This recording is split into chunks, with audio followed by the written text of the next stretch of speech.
Hello everyone.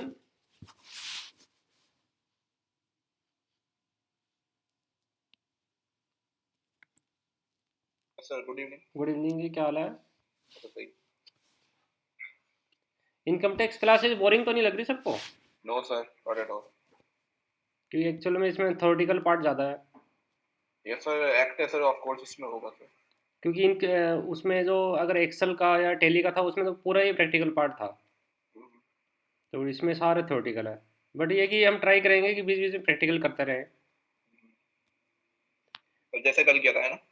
हाँ, आज हम जैसे थ्योरेटिकल करेंगे और उसका प्रैक्टिकल कल करेंगे। तो आपकी तरफ से कोई क्वेरी हो तो बताइए, कोई पूछना हो। No sir. अभी कोमल ने शायद ज्वाइन नहीं किया है। मैं फोन करूँ क्या सर? शायद इधर से शीतल ने किया था फोन। अच्छा अच्छा अच्छा अच्छा। अभी शायद पिक नहीं हुआ फोन। Okay okay. और सिमरन जी ने भी लॉगिन तो किया था, तो फिर से लॉग आउट हो गया।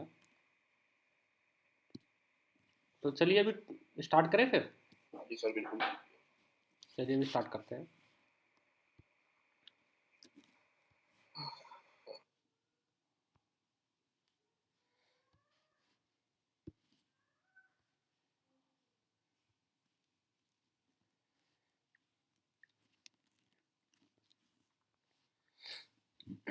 ये स्लाइड है, विजिबल है सबको?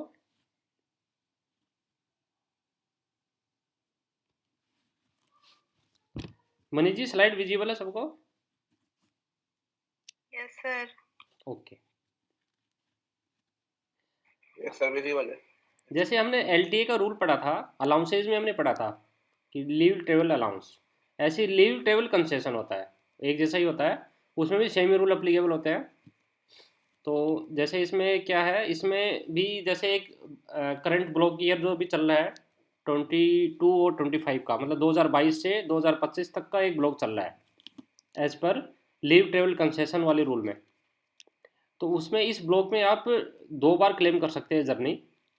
कहीं पर भी आप इंडिया में अगर कोई भी अगर आप ट्रेवल करते हैं, तो उसका जो एक्चुअल एक्सपेंडिचर है, जितना भी उसका ट्रेवल का एक्सपेंडिचर हुआ है, ट्रेवल के एक्सपेंडिचर में ओनली जर्नी का एक्सपेंडिचर माना जाएगा। उसमें अकोमोडेशन का और होटल का, वो होटल अकोमोडेशन फूडिंग का वो इंक्लूड नहीं होगा इसमें। ठीक है, तो जो भी ट्रेवल का एक्सपेंडिचर होगा उसका कंसेशन मिल जाएगा, वो एग्जम्प्ट हो जाएगा आपके टैक्सेबल वैल्यू से। और इसमें आपको 2 बच्चों तक ही एलिजिबल होगा। और ये रूल है, ये 1 अक्टूबर 1998 से अगर पहले अगर बच्चे बॉर्न हैं, तो उस पर जितने भी बच्चे होंगे, 2 से ज़्यादा, उस पर सब पे अप्लीकेबल होगा। ठीक है, अब अमाउंट ऑफ एग्जाम्शन क्या है? अमाउंट ऑफ एग्जाम्शन ये है कि आप देखो, देख सकते हैं। 1 सेकेंड।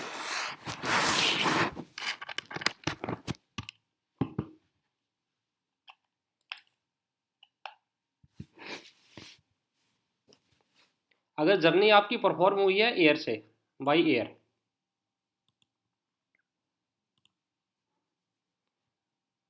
अगर आपकी जर्नी बाई एयर परफॉर्म हुई है,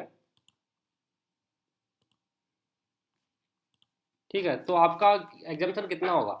तो इसमें जो भी इकोनॉमिक क्लास का जो फेयर है, एक चार्ट होता है गवर्नमेंट का, मतलब इंडियन रेलवे का एक चार्ट होता है। उसमें इकोनॉमिक इंडियन रेलवे का मान लो, या फिर एयर के केस में है कि जो भी गवर्नमेंट चार्ट होता है, उसमें इकोनॉमिक एयर फेयर जो भी होगा उतने किलोमीटर का। और जो भी, और वो होना चाहिए शॉर्टेस्ट रूट का, जो भी शॉर्टेस्ट रूट है। मतलब अगर अगर दिल्ली से चेन्नई का रूट है, तो दिल्ली से चेन्नई का जो शॉर्टेस्ट रूट है, उतने किलोमीटर देख लिए जाएंगे, कैलकुलेट कर लिए जाएंगे। ऐसा नहीं है कि अगर दिल्ली से चेन्नई जाना है तो पहले वो बेंगलोर गया, फिर बेंगलोर से वो कोलकाता गया, फिर कोलकाता से फिर वो चेन्नई गया, तो ऐसे नहीं माना जाएगा। तो शॉर्टेस्ट रूट जो भी होगा उतने किलोमीटर काउंट कर लिया जाएगा। और जो भी इकोनॉमिक क्लास का जो फेयर है वो उससे मल्टीप्लाई करके उसको एग्जाम्शन दे दिया जाएगा। तो ये मैक्सिमम लिमिट है। ठीक है, अगर उसका अमाउंट स्पेंड कम हुआ है, तो उसको कम अमाउंट है एग्जाम्शन दिया जाएगा। इसमें लिखा ना कि विच एवर इज लेस। तो लेस का क्या मतलब हुआ कि इकोनॉमिक क्लास एयर फेयर जो national carrier by shortest routes है, और हम, और एक्चुअल अमाउंट स्पेंड जो भी कम होगा वो उसको एग्जाम्शन दे दिया जाएगा। अब नेक्स्ट देखते हैं, where is journey perform by rail. अगर ट्रेन से उसकी जर्नी परफॉर्म हुई है, ट्रेन से अगर जर्नी परफॉर्म हुई है उसकी, तो उसमें क्या होगा, जैसे हमने एयर फेयर में इकोनॉमी क्लास का कैलकुलेट किया था, बट इसमें हमको air condition first class rail fair calculate कर लेना है, जो भी शॉर्टेस्ट रूट है, जो भी उसका शॉर्टेस्ट रूट है। जैसे मान लो अगर वो दिल्ली से बनारस गया है, तो दिल्ली से बनारस का डायरेक्ट जो भी शॉर्टेस्ट रूट है उतने किलोमीटर काउंट कर लिए जाएंगे, और उसका एयर कंडीशन का जो फर्स्ट क्लास का जो फेयर है वो उससे मल्टीप्लाई करके फिर एक अपर लिमिट निकाल ली जाएगी, और अगर उसका अमाउंट स्पेंड कम हुआ उससे, तो वो कम का एग्जाम्पन मिलेगा। तो इसका मतलब ये हो कि जो भी एक्चुअल अमाउंट और ये जो कैलकुलेशन से जो भी विच एवर इज लेस जो भी अमाउंट आएगा वो उसका एग्जाम्पन कैलकुलेट कर लिया जाएगा। अब देखिए next, where the place of origin of journey and destination are connected by rail and journey is perform by any other mode of transport. For example, जैसे मान लो उसने दिल्ली से बनारस गया, वो दिल्ली से बनारस कनेक्टेड है, दिल्ली से बनारस बाई रेल कनेक्टेड है, डायरेक्ट कनेक्टेड है, बट उसने वो एयर से गया या फिर वो गाड़ी बुक करके गया, ठीक है, बट एक्चुअल में डायरेक्ट कनेक्टेड है तो वो ट्रेन से जा सकता था, बट एक्चुअल में वो गया अपने ओन ट्रांसपोर्ट से या बाई रोड से या फिर बाई एयर से। तो इस वाले रूल में क्या बोलता है कि जो air conditioner first class rail fair है वही मैक्सिमम लिमिट अप्लीकेबल हो जाएगी। मतलब कि अगर वो डायरेक्ट कनेक्टेड है रेल से, तो रेल का ही फेयर उसको मिलेगा, न कि एयर का और न कि ट्रांसपोर्ट का बाई कार। तो amount of air conditioner first class AC, मतलब फर्स्ट क्लास एसी का जो फेयर है, और जो शॉर्टेस्ट रूट, ये सारा शॉर्टेस्ट रूट का हो जाएगा, और जो एक्चुअल अमाउंट है उन दोनों में से जो भी कम होगा वो उसको एग्जाम्पशन मिल जाएगी। तो इसका मतलब यही हो गया ना कि अगर वो एयर से जाता है तो एयर से तभी एलिजिबल होगा तब वो डायरेक्ट कनेक्टेड नहीं है ट्रेन से। अगर ट्रेन से डायरेक्ट कनेक्टेड है और तब भी वो एयर से जाता है तो उसका ट्रेन का ही उसको मिलेगा एग्जाम्पशन। अब देखिए, where the place of origin of journey and destination, मतलब कि जहाँ से वो स्टार्ट कर रहा है जर्नी और जहाँ पर वो जाना चाह रहा है, वो अगर डायरेक्ट ट्रेन से कनेक्ट नहीं है, रेल से कनेक्ट नहीं है, तब क्या होगा। तो उसमें देखिए ये लिखा है कि where recognised public transport exist. अगर पब्लिक ट्रांसपोर्ट एग्जिस्ट है, ठीक है, पब्लिक ट्रांसपोर्ट मीन्स कि अगर बस से भी वो जा सकता है, ठीक है, बस से वो जा सकता है, या फिर मान लो अपनी गाड़ी बुक करके जा सकता है, मतलब इजीली मिल सकती है पब्लिक ट्रांसपोर्ट। तो उसमें केस में क्या मिलेगा उसको, तो फर्स्ट क्लास और deluxe class fare by the shortest route और the amount spend whichever is less. मतलब कि पब्लिक ट्रांसपोर्ट का डिलक्स क्लास है उसको मिल जाएगा, ठीक है, और where no recognised public transport exist, अगर पब्लिक ट्रांसपोर्ट एग्जिस्ट नहीं है तो air conditioner first class rail fare मिल जाएगा उसको, जो हमने यहाँ पर पढ़ा था, अभी हमने यहाँ पर पढ़ा था ना कि air condition first class rail fair. ये इसको हम प्रैक्टिकली करेंगे तब समझ में आएगा। चलिए हम फिर आगे बढ़ते हैं। इसमें कोई डाउट है सबको? No sir.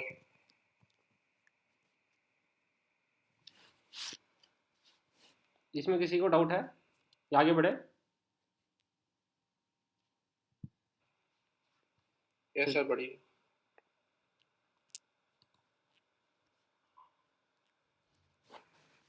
अब नेक्स्ट है value of interest free loan. कई बार ये होता है ना कि कंपनी है एम्प्लॉय को इंटरेस्ट फ्री लोन दे देती है। तो इंटरेस्ट फ्री लोन में क्या हुआ कि अगर वो बैंक से लेता लोन तो उसको इंटरेस्ट पे करना पड़ता, बट कंपनी उसको एज ए फैसिलिटी दे रही है तो उसका इंटरेस्ट बच रहा है, सेव हो रहा है।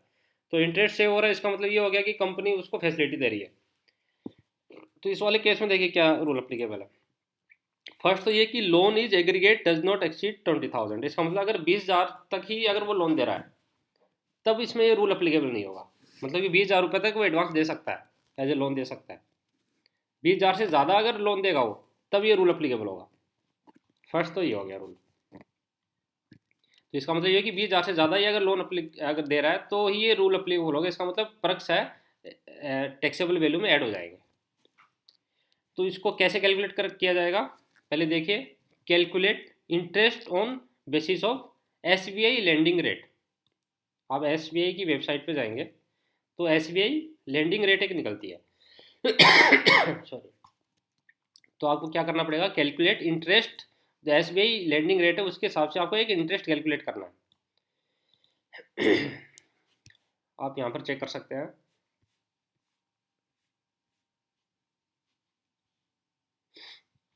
चलिए तो calculate interest on basis of SBI lending rate. उसके बाद नेक्स्ट करना है आपको। तो इंटरेस्ट कैसे कैलकुलेट करेंगे, interest on maximum outstanding amount, उस मंथ का जो भी मैक्सिमम आउटस्टैंडिंग अमाउंट है उस पर इंटरेस्ट कैलकुलेट होगा। अगर मान लो उसने 1,00,000 रुपीज़ आपको दिया, ठीक है, और 1,00,000 रुपीज़ में से उसने उस मंथ में 10,000 रुपीज़ उसने रिम्बर्स कर दिया, मतलब वापस कर दिया, ठीक है, तो उसका बच गया 90,000। बट कोई कोई भी डे पे उसका 1,00,000 भी आउटस्टैंडिंग रहा होगा तो उस पर 1,00,000 पे इंटरेस्ट कैलकुलेट हो जाएगा।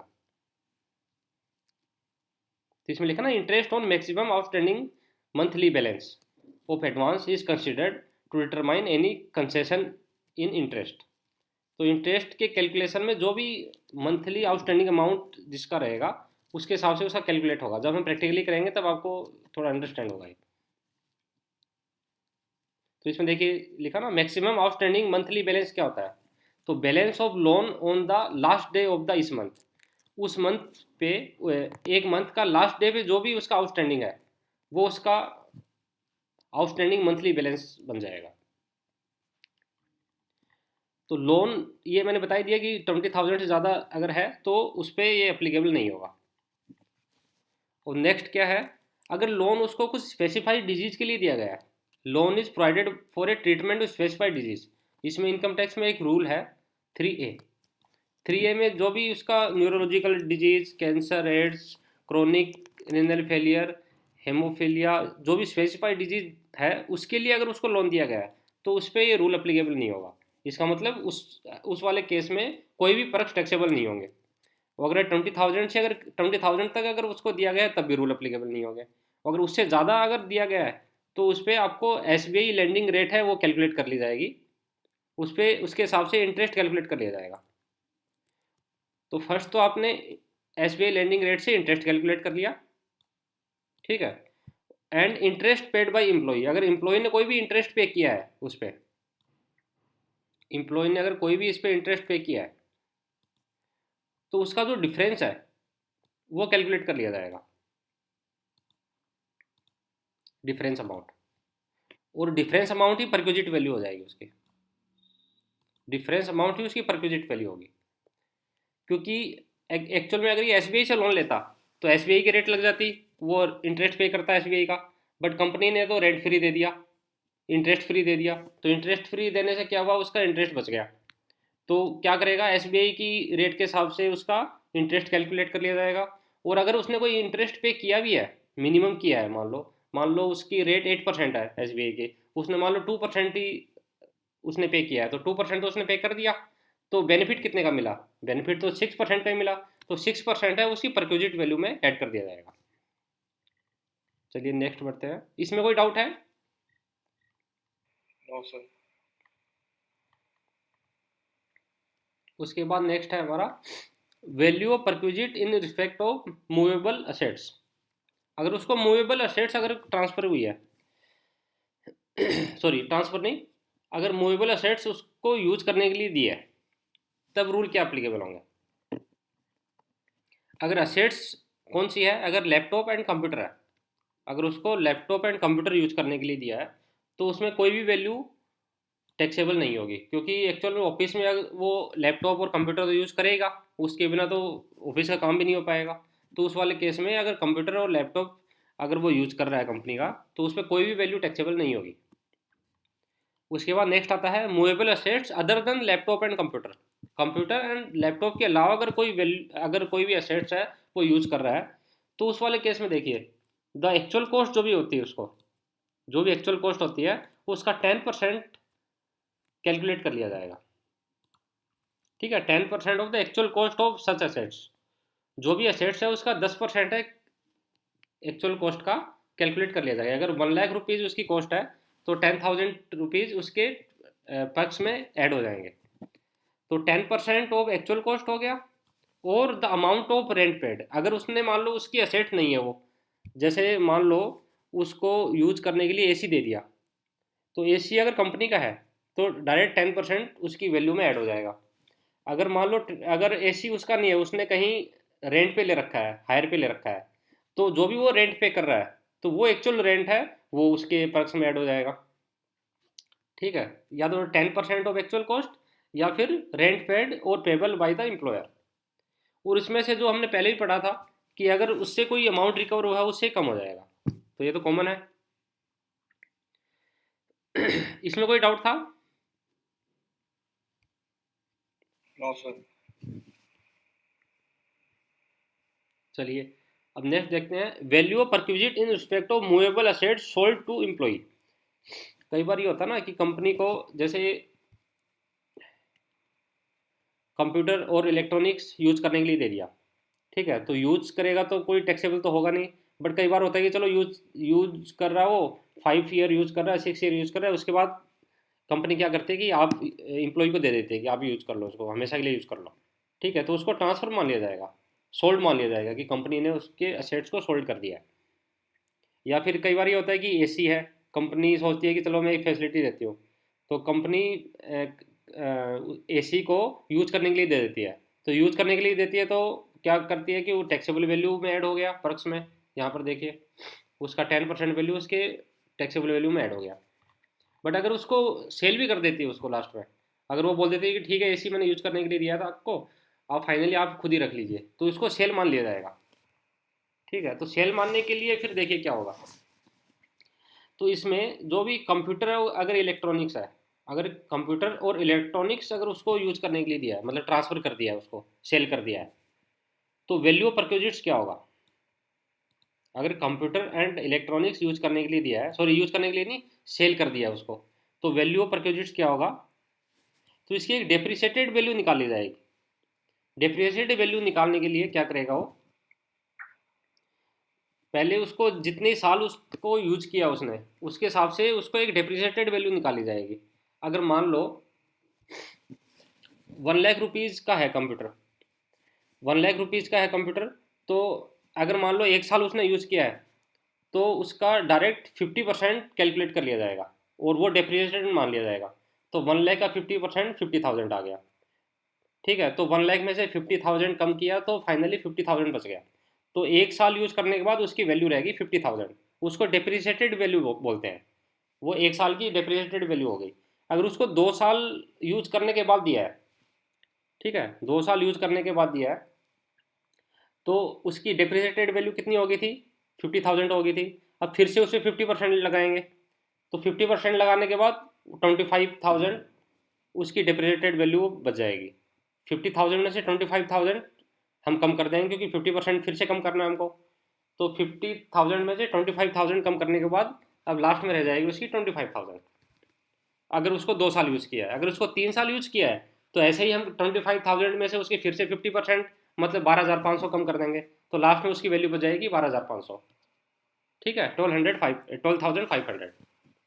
तो डेप्रिसिएटेड वैल्यू ऐसे निकलती है। तो उसकी डेप्रिसिएटेड वैल्यू निकाल दी जाएगी जितना वो यूज हुआ है। तो डेप्रिसिएटेड वैल्यू ऑफ असेट्स, ठीक है, और कितनी रेट से निकलेगी, 50% रेट से निकलेगी on return down value.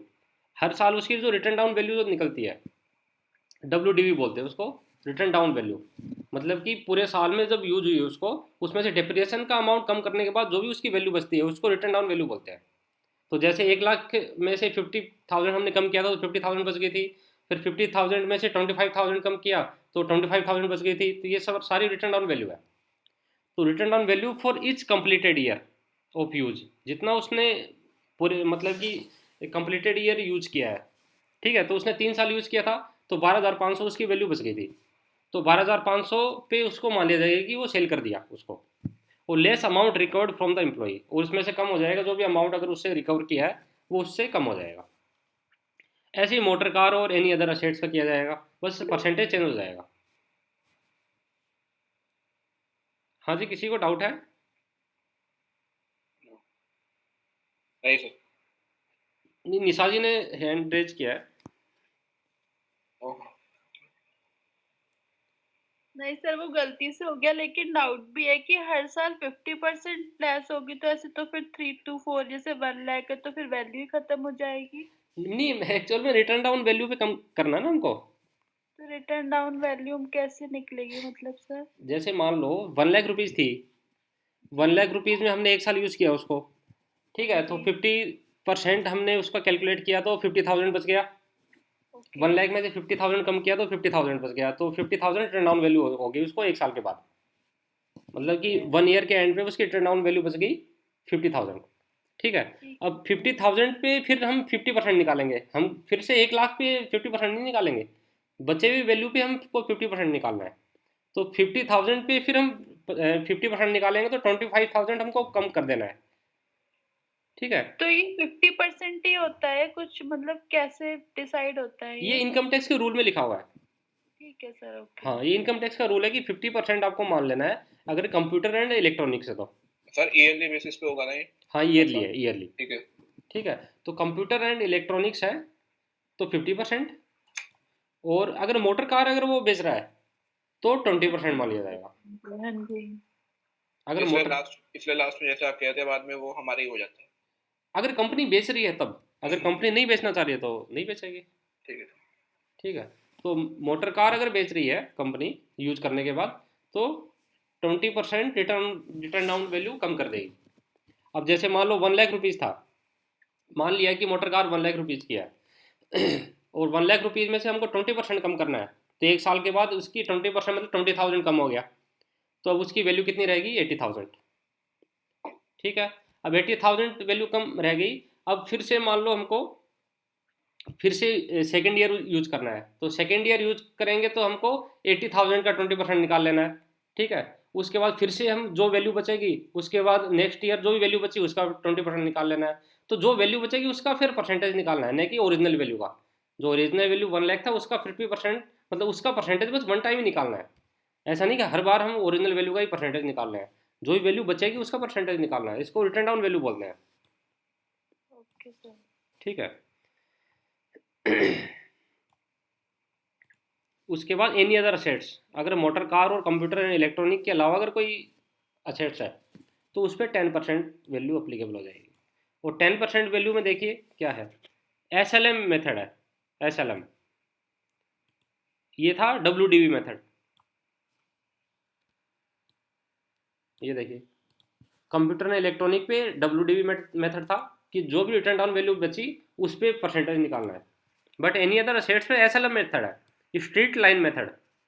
Straight line method मतलब कि जो ओरिजिनल वैल्यू थी उसी का ही 10% निकालना है। अब जैसे मान लो अगर 1 लाख का है असेट्स की वैल्यू, तो हमको एक साल यूज करने के बाद 10% कम कर दिया तो 90,000 रह गया। ठीक है। अब सेकेंड ईयर यूज किया तो फिर से 10% हमको ओरिजिनल 1 लाख का ही निकालना है, नहीं कि 90,000 का। तो फिर से 10% कम कर दिया, फिर तीसरे साल भी फिर से 10% कम कर दिया ओरिजिनल वैल्यू का 1 लाख का। तो हर बार मतलब हर बार 10,000 रुपये कम होते जाएंगे उसके। इसको स्ट्रेट लाइन मेथड बोलते हैं, SLM, और उनको बोलते हैं WDV मेथड। ठीक है, डिफरेंस पता चल गया ना? या कोई डाउट है? No sir. किसी को डाउट हो तो आप पूछ सकते हैं, आप डाउट पूछते नहीं है। सर मुझे तो डाउट नहीं है कोई। निशा जी को, सिमरन जी को, शीतल जी को कोई डाउट हो तो बताइए। नहीं सर, क्लियर हो गया। है ना, WDV मेथड और स्ट्रेट लाइन मेथड अलग अलग होता है। WDV मेथड तो यही होता है कि जो भी वैल्यू लास्ट में बची है ईयर के उसके ऊपर नेक्स्ट टाइम हमको कैलकुलेट करना है। हाँ जी। और स्ट्रेट लाइन मेथड में जो भी ओरिजिनल वैल्यू थी उस पर कैलकुलेट करना है हर बार। जी ठीक है। अब देखो चार्ट के रूप में अगर इसको हम देखें, computer and other rated assets जो भी है उसमें देखो ओरिजिनल वैल्यू कोई है, ओरिजिनल वैल्यू में से हमने लेस कर दिया 50% ऑन WDV बेसिस, तो वैल्यू ऑफ असेट्स आ गई लास्ट में। उसमें से जो भी अमाउंट चार्ज किया एम्प्लॉय से वो कम कर दिया तो टैक्सेबल वैल्यू आ गई इसकी। ऐसी कार में हमने किया, उसमें बस परसेंटेज चेंज हो गया। एनी अदर एसेट्स में डेप्रिसिएशन का 10% चेंज हो गया और SLM बेसिस चेंज हो गया, स्ट्रेट लाइन मेथड चेंज हो गया, बाकी सेम है। आगे बढ़ें, कोई डाउट है? अब देखो वैल्यू ऑफ मेडिकल फैसिलिटी। अगर कंपनी मेडिकल फैसिलिटी अगर कोई दे रही है तो उसमें क्या रूल है, तो उसमें एक एक्सक्लूसिव लिस्ट दे रखी है कि ये लिस्ट में अगर कुछ है वो टैक्सेबल नहीं होगा। तो इसमें देखिए क्या है, अगर कंपनी के हॉस्पिटल हैं, इसमें देखिए लिखा है following shall not be treated as perquisite. ये परक्यूजिट्स ट्रीट नहीं होगा। क्या क्या नहीं होगा, अगर medical treatment of the employee का जो भी मेडिकल ट्रीटमेंट है या उसकी फैमिली का है, फैमिली में जैसे spouse, children, dependent, dependent parent, dependent में कौन आएगा, देखो चिल्ड्रन और स्पाउस तो डिपेंडेंट है ही, बाकी पेरेंट्स, ब्रदर एंड सिस्टर अगर डिपेंडेंट है तो वो भी इसमें आ जाएंगे। ठीक है, तो medical treatment of the employ और हिज फैमिली, और उसका क्या होगा, provided in any hospital maintained by employer. अगर एम्प्लॉयर कोई मेंटेन करता है हॉस्पिटल। हाँ जी, कोई डाउट है?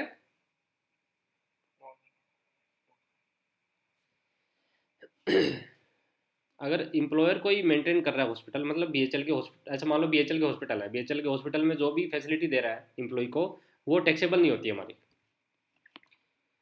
तो provided in any hospital maintained by employer, अगर एम्प्लॉयर का हॉस्पिटल है और उस पर अगर मेडिकल ट्रीटमेंट अगर हो रहा है एम्प्लॉय का और इस फैमिली का, तो उसमें क्या होगा, any sum paid by the employer towards expenditure actually incurred by the employ in any. अच्छा, ये तो सेकंड था। तो इसमें जो भी हॉस्पिटल में अगर ट्रीटमेंट हो रहा है तो वो टैक्सेबल नहीं होगा।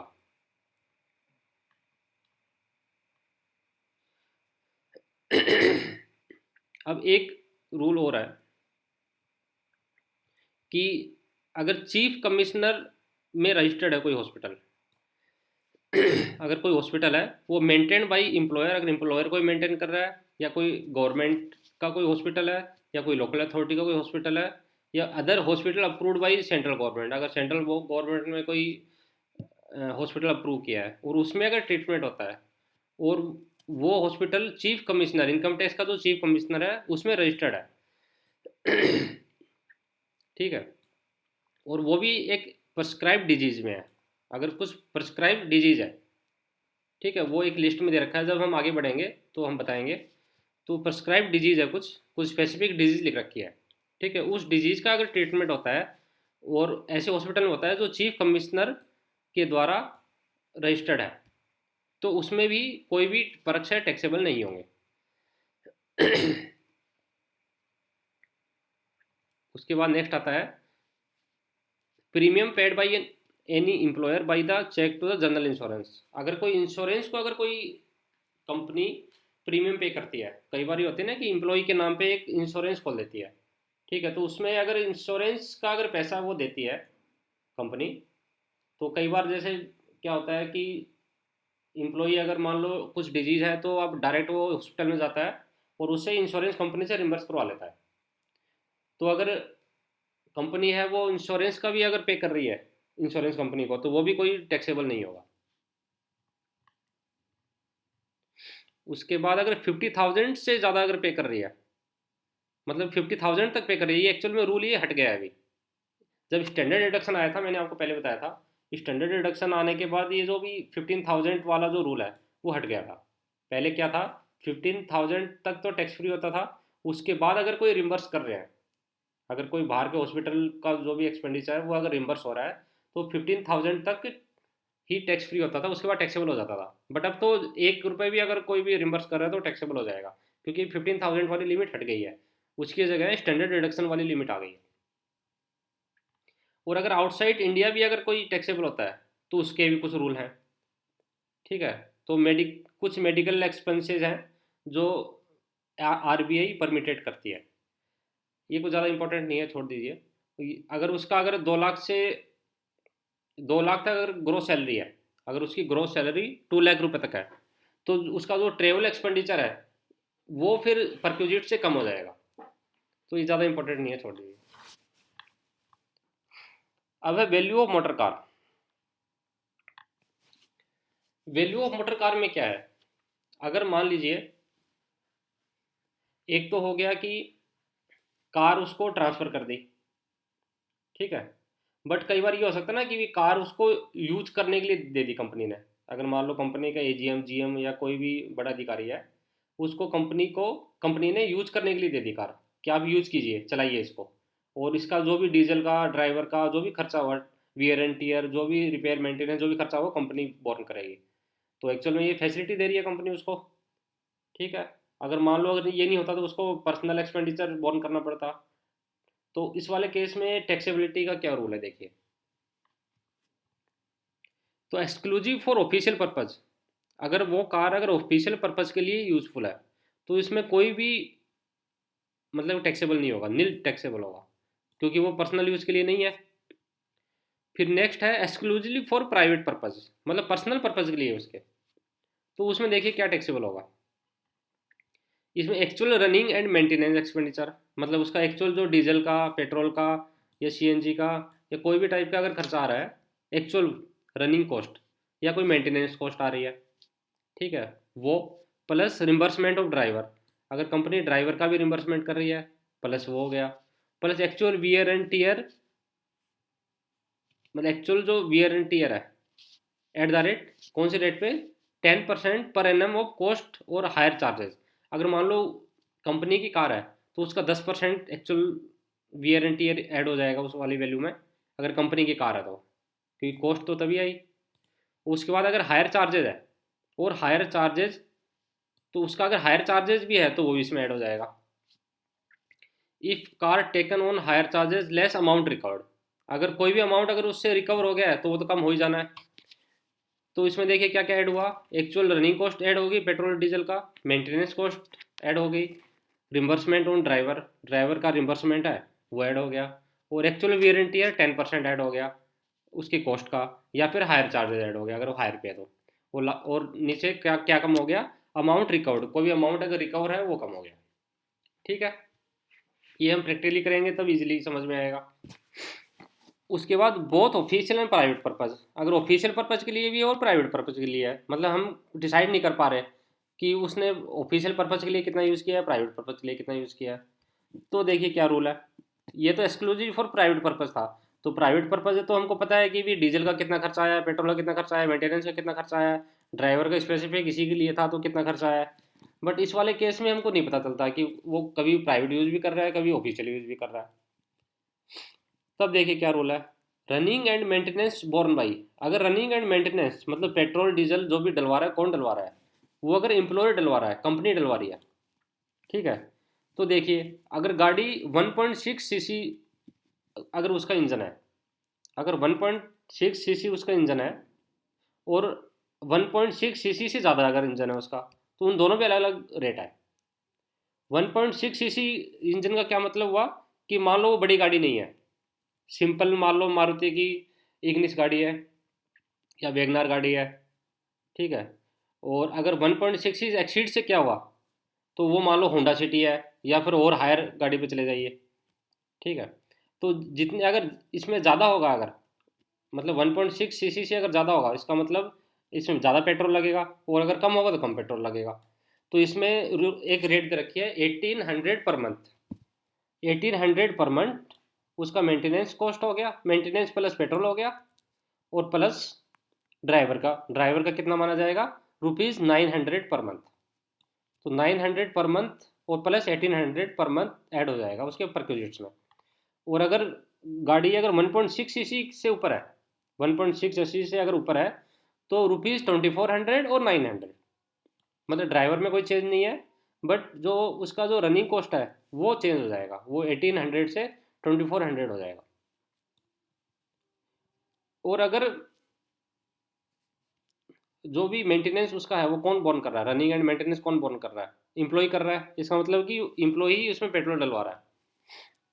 तो 1.6 के केस में 600 पर मंथ आ जाएगा, और ड्राइवर में 900 आ जाएगा। ड्राइवर में तो 900 है, पहले भी 900 था अभी भी 900 है। और एम्प्लॉयर के केस में क्या था, 1800 आ रहा था पहले, अब वो कम होके 600 हो गया। और 1.6 सीसी से ऊपर वाले में क्या केस है, पहले अगर एम्प्लॉय डलवा रहा था तो 2400 पर मंथ आ रहा था खर्चा, मतलब कि परक्यूजिट्स, बट इस वाले केस में ओनली 900 आया। ठीक है, इसमें कोई डाउट है? No sir. इसमें तो बस रेट दे रखी है। आपको अगर कोई भी क्वेश्चन है, अगर कोई भी प्रैक्टिकल प्रॉब्लम आई है, तो इसमें रूल में देख लेना है क्या रूल है, उसमें बस सॉल्यूशन देख लेना है। अब इस वाले केस में क्या बता रहे हैं, एक रूल हो रहा है कि अगर मान लो कोई भी अमाउंट अगर रिकवर हुआ है एम्प्लॉय से, तो वो डिडक्टेबल नहीं होगा इस वाले केस में। अगर वो ऑफिशियल पर्पज़ और प्राइवेट पर्पज़ के लिए यूज़ के लिए है, तो कोई भी अगर अमाउंट रिकवर हुआ है तो कोई भी वो कम नहीं होगा अमाउंट कैलकुलेशन में। जैसे यहाँ पर कम हो गया था ना, लेस अमाउंट रिकवर्ड, बट यहाँ पर कोई भी कम नहीं होगा।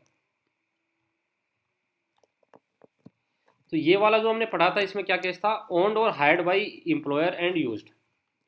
मतलब कि ये जो गाड़ी है, या हायर, ये गाड़ी है, ये या तो कंपनी की है या कंपनी ने हायर की है। ठीक है, अब इस वाले केस में क्या बता रहे हैं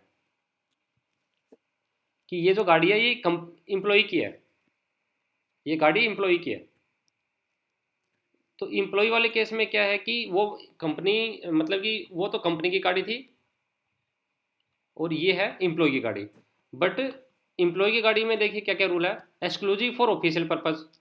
अगर ऑफिशियल पर्पज के लिए तो नील था, वो तो नील ही होगा, सीधी सी बात है।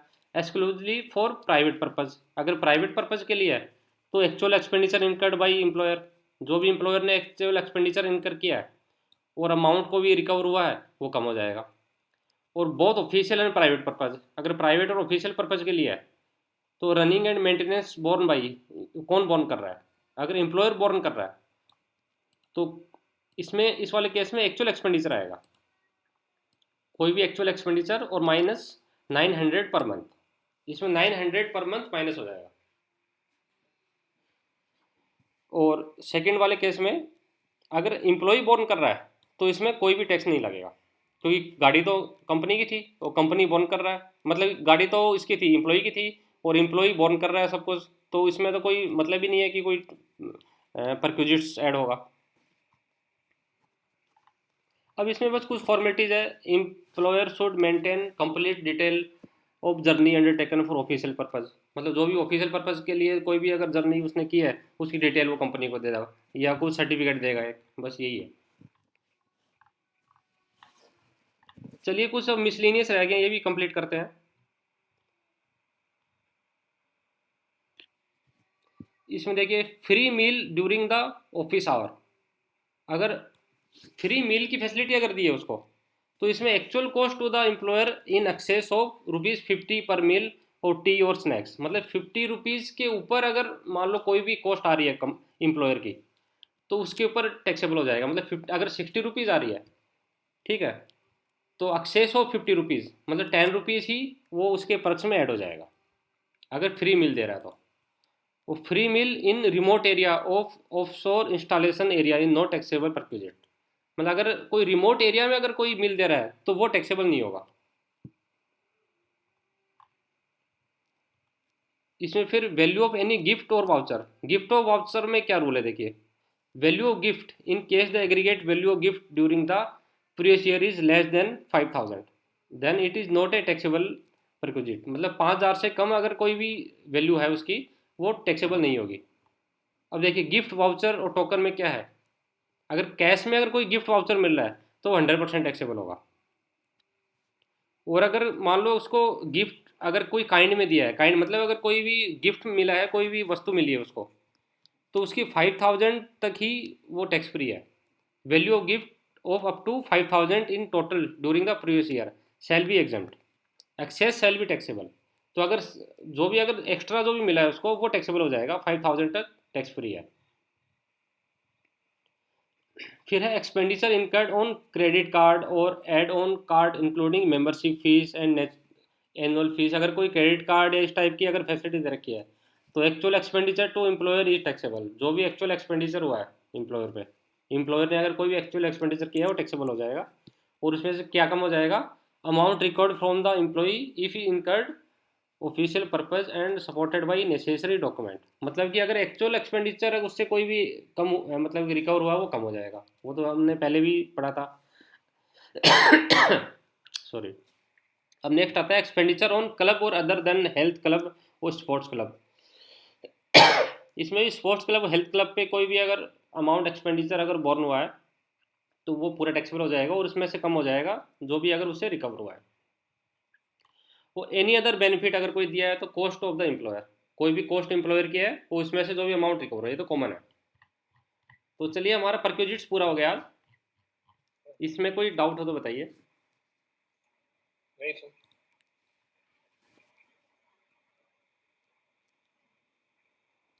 कल सैलरी का हम प्रैक्टिकल देखेंगे, ये जो अभी जो हमने जो आज किया ना उसका सबका प्रैक्टिकल देखेंगे।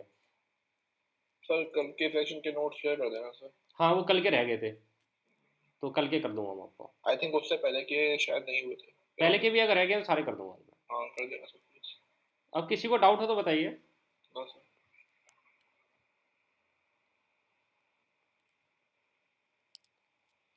चलिए फिर, okay, good night, thank you thank you, sir. Bye, good night sir. Okay bye.